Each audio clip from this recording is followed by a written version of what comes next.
Mr. Nordström, how far have we come with the financial integration of the Baltic Sea region? I think that one way to answer that question is actually to say not so very far. It is still so that banking is very nationally oriented. Legislation and supervision and regulation is still very much nationally based. Having said that, I can see that Nordea, being a combination of 4 significant operations in 4 different countries, actually has started a sort of integration, but still there is much more to be done. What do you think are the main challenges, and how should these challenges be addressed?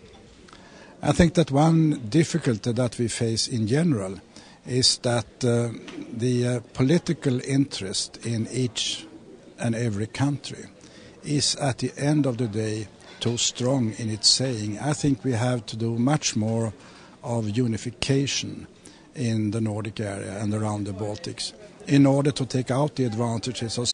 What makes the Baltic Sea region an interesting home market for your bank? It's a geographical area with quite a decent growth.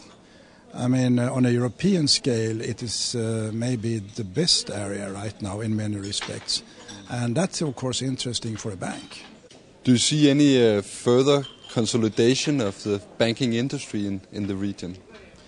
I think that even if you're a big bank in a small country, sooner or later, maybe for many of the banks later, you actually have to consider whether you have the right size. And I find that most of the Nordic banks actually are too small in a long perspective.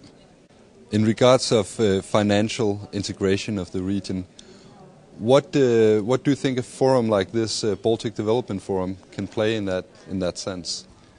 I think it helps speeding up what I talked about when it comes to unification, when it comes to taking decisions, also cross-border, that this is the way we do things in this part of the world. And that could be, the forum could be an interesting player in speeding up that type of process.